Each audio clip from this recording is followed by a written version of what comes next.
초등학교 때 반에 그런 애가 있었다. 90점을 맞아놓고 우는 남자애. 지금으로 치면 남현말언이나 당시에는 사내 자식이 계집애처럼 성적으로 우냐며 뒤에서 쑥덕대기 바빴다. 시험이 어려웠다고 서로의 성적을 낄낄대며 비우는 아이들을 뒤로 그 아이는 구겨진 90점짜리 성적표를 손에 쥔 채 엉엉 울었다. 잘난 척하길 좋아하고 이기적이라고 여겨지는, 그래서 재수없다고 늘 뒷말이 나오던, 공부를 잘해 무시할 수는 없지만 인간적으로는 별로라고 평가받던 아이. 반평균이 70점을 밑돌 정도로 시험이 어려워도 그 아이는 100점을 받지 못하면 어김없이 울었다. 친구들은 그 아이를 싫어했고 아이는 학창시절 내내 혼자였다. 급식을 먹을 때는 혼자 앉아 단어를 외웠고 은미체 시간에는 국영수 과목을 공부하다 선생님에게 인신공격을 당한 적도 있었다. 이동 수업을 할 때에도 배드민턴 같은 짝 활동에서도 아이는 늘 마지막까지 혼자였다. 그런 이유로 친구들이 자기를 피하는 걸 아는 눈치였지만 그래도 그 아이는 100점을 맞지 못하면 어김없이 울었다.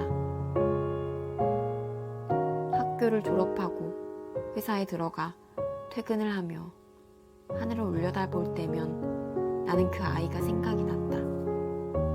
아이는 여전히 90점짜리 성적표를 쥐고 어디선가 울고 있을까? 친구들이 모두 싫어해 그 애에게 졸업할 때까지 말 한 번 붙여본 적이 없었지만 늘 울음으로 들썩이는 어깨를 다독여주고 싶었다. 50점짜리 성적표를 쥔 내깎게 감히 무슨 자격으로 걔를 위로하나 싶으면서도 울지 말라고, 다음에는 반드시 100점을 맞을 테니까 걱정하지 말라고, 아니 실은 100점과 상관없이 수고했다고 말하고 싶었지만 그건 그 아이에게 위로가 되지 않을 테니까. 그리고 그 아이를 이해할 수 있는 이유는 우리 언니가 그런 아이였기 때문이다. 100점을 맞지 못하면 어김없이 우는 아이. 언니가 기억하는 엄마의 첫 미소. 초등학교 때 수학 형식 대회에서 전교 1등을 한 언니의 성적표를 본 순간이었다. 그때 그 전율과 행복을 언니는 아직도 잊지 못한다. 인생에서 가장 자랑스럽고 행복하다고 여기는 그 순간, 언니가 그날 100점을 맞아온 건 실은 비극이 아니었을까? 그날 이후로 언니에 대한 엄마의 기준은 점점 높고 다양해져 갔다. 언니가 더 많은 걸 해낼수록 엄마의 미소는 주유왕의 보사마냥 더 보기 어려워졌다. 하지만 언니는 계속 노력했고 더 많이 울었으며 점점 외로워져 갔다. K장녀의 탄생을 옆에서 지켜보며 둘째인 나는 잘난 언니와의 비교와 실망에 익숙해졌다. 그렇게 언니는 나의 열등감의 원천이자 롤모델이 되었고 나는 언니의 뒤를 밟았다. 운 좋게 들어간 대학교에서 7번의 성적장학금을 받으면서 언니가 살았던 방식이 옳았다고 믿었다. 엄마가, 어른들이, 그리고 세상이 그걸 칭찬했으니까 나도 언니처럼 박수 받는 삶을 살고 싶었다. 왜 맨날 열심히 살아도 늘 그렇게 서러운지 그때는 알지 못했다. 시험을 보기 전까지 극도의 초조함과 공포에 손을 덜덜 떨며 무언가를 외우고 또 외웠다. 그렇게 당장 바로 앞 목표에만 집중할 때면 적어도 미래에 대한 불안이 나를 엄습하지 않았다. 그래서 더 목표를 잘게 쪼개고 달성하기를 반복했다. 시험이 끝나고 결과를 두 눈으로 확인하면 안도감과 함께 긴장이 풀리고 어김없이 위경련이 찾아왔다.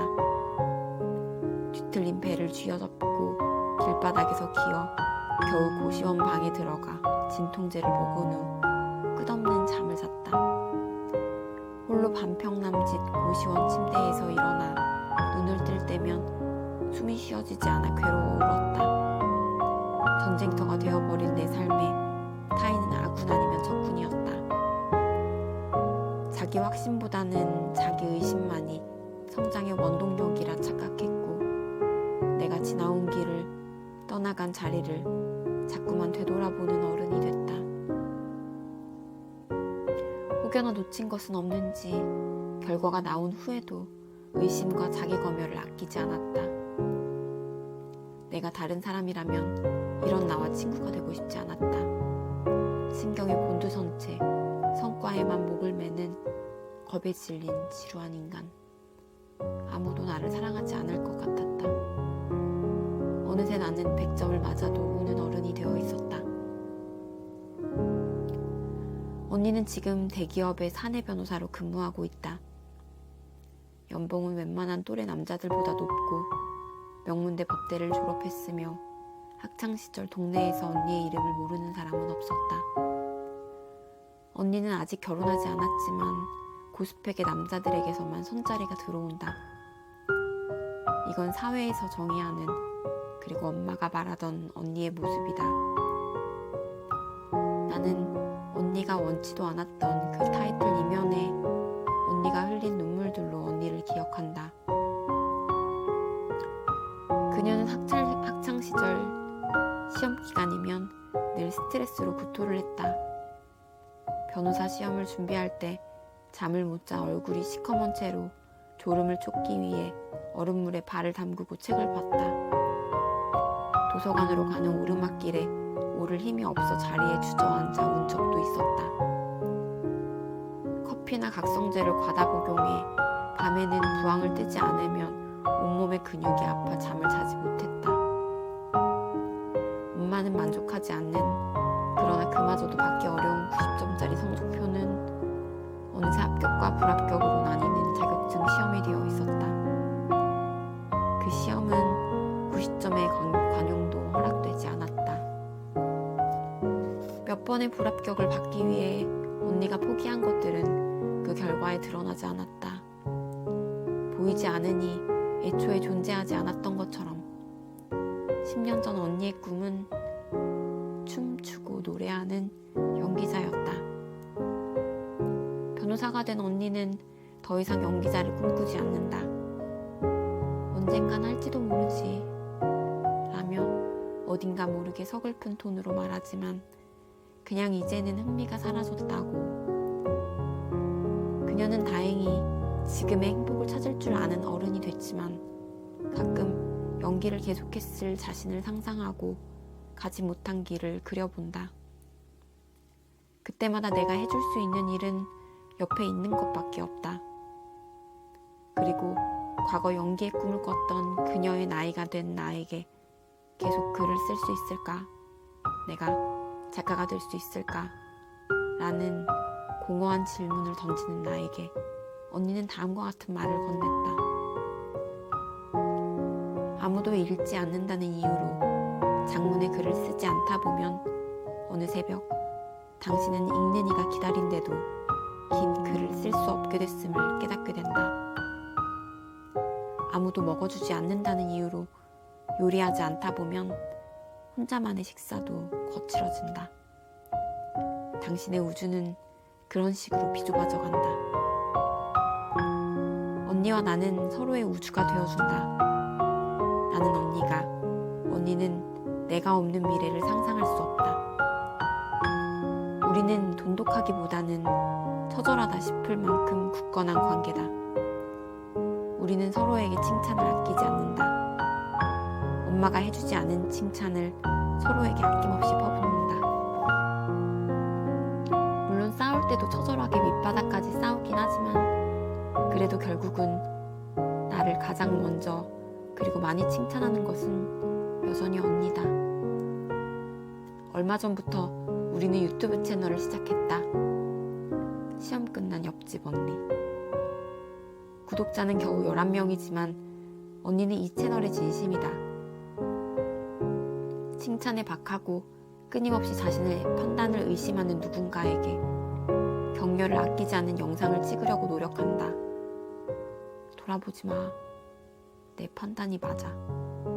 네가 오라. 누가 뭐라고 해도 잘하고 있어.